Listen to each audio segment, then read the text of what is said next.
गीता में कुरुक्षेत्र में हुए भगवान श्री कृष्ण और अर्जुन के बीच हुए संवाद का वर्णन है। भगवान श्री कृष्ण ने अर्जुन को उपदेश दिए थे, वो उपदेश हर व्यक्ति के लिए महत्वपूर्ण है। गीता में जीवन की हर समस्या के हल का वर्णन मिलता है। न जायते म्रियते वा कदाचिन्न, यह भूत्वा भविता वा न भूयः, अजो नित्यः शाश्वतोऽयं पुराणो, न हन्यते यमाने शरीरे।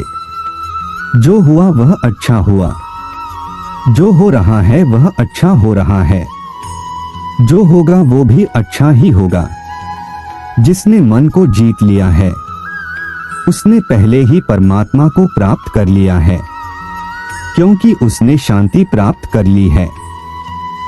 ऐसे मनुष्य के लिए सुख दुख, सर्दी गर्मी और मान अपमान एक से हैं।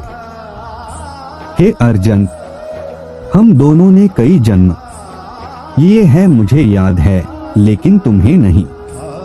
आत्मा को शस्त्र काट नहीं सकते और न अग्नि इसे जला सकती है, जल इसे गीला नहीं कर सकता और वायु इसे सुखा नहीं सकती। हे अर्जुन, तुम्हारा क्या गया जो तुम रोते हो? तुम क्या लाए थे जो तुमने खो दिया? तुमने क्या पैदा किया था जो नष्ट हो गया? तुमने जो लिया यहीं से लिया, जो दिया यहीं पर दिया। जो आज तुम्हारा है कल किसी और का होगा, क्योंकि परिवर्तन ही संसार का नियम है। जो दान कर्तव्य समझकर बिना किसी संकोच के किसी जरूरतमंद व्यक्ति को दिया जाए, वह सात्विक माना जाता है। जब तुम्हारा बुद्धि विभिन्न प्रकार के वचनों को सुनकर विचलित न हो तथा नित्य परमात्मा में स्थिर हो जाएगी, तभी तुम्हें योग की प्राप्ति होगी। जन्म लेने वाले की मृत्यु निश्चित है और मरने वाले का जन्म निश्चित है, इसलिए जो अटल है अपरिहार्य है, उसके विषय में तुमको शोक नहीं करना चाहिए। जीवन न तो भविष्य में है न अतीत में है, जीवन तो बस इस पल में है।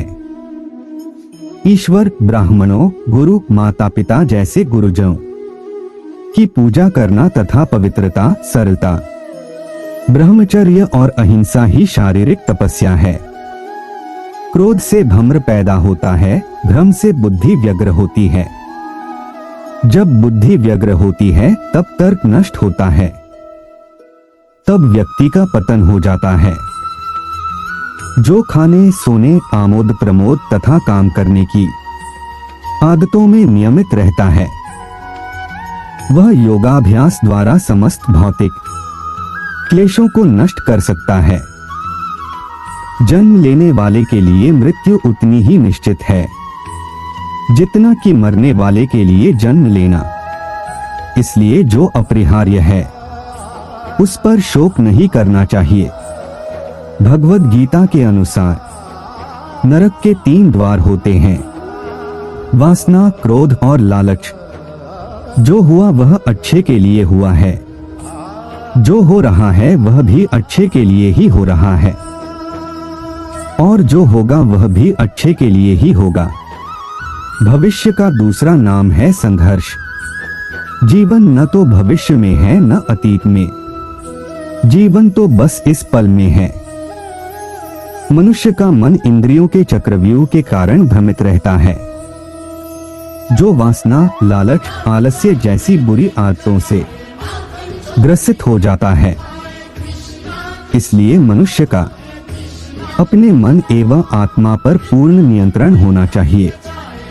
मैं सभी प्राणियों को एक समान रूप से देखता हूँ। मेरे लिए ना कोई कम प्रिय है ना ही ज्यादा, लेकिन जो मनुष्य मेरी प्रेम पूर्वक आराधना करते हैं वो मेरे भीतर रहते हैं और मैं उनके जीवन में आता हूँ।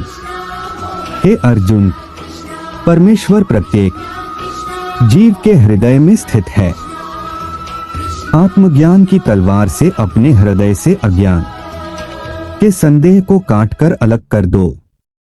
उठो, अनुशासित रहो। मनुष्य अपने विश्वास से निर्मित होता है। जैसा वह विश्वास करता है वैसा वह बन जाता है। हे अर्जुन, जो बहुत खाता है या कम खाता है, जो ज्यादा सोता है या कम सोता है, वह कभी भी योगी नहीं बन सकता। मन अशांत है और इसे नियंत्रित करना कठिन है, लेकिन अभ्यास से इसे वश में किया जा सकता है। मनुष्य को अपने धर्म के अनुसार कर्म करना चाहिए, जैसे विद्यार्थी का धर्म विद्या प्राप्त करना, सैनिक का धर्म देश की रक्षा करना आदि। जिस मानव का जो कर्तव्य है, उसे वह कर्तव्य पूर्ण करना चाहिए। फल की अभिलाषा छोड़कर कर्म करने वाला पुरुष ही अपने जीवन को सफल बनाता है। जो मुझे सब जगह देखता है और सब कुछ मुझ में देखता है, उसके लिए न तो मैं कभी अदृश्य होता हूं और न वह मेरे लिए अदृश्य होता है। मैं भूतकाल, वर्तमान और भविष्य काल के सभी जीवों को जानता हूं, लेकिन वास्तविकता में मुझे कोई नहीं जानता है। हे अर्जुन, क्रोध से भ्रम पैदा होता है, भ्रम से बुद्धि व्यग्र होती है। जब बुद्धि व्यग्र होती है, तब तर्क नष्ट हो जाता है। जब तर्क नष्ट होता है, तब व्यक्ति का पतन हो जाता है। मैं हर जीव के हृदय में परमात्मा स्वरूप स्थित हूँ। जैसे ही कोई किसी देवता की पूजा करने की इच्छा करता है, मैं उसकी श्रद्धा को स्थिर करता हूँ, जिससे वह उसी विशेष देवता की भक्ति कर सके। मैं धरती की मधुर सुगंध हूँ, मैं अग्नि की ऊष्मा हूँ। सभी जीवित प्राणियों का जीवन और सन्यासियों का आत्मसंयम भी मैं ही हूँ।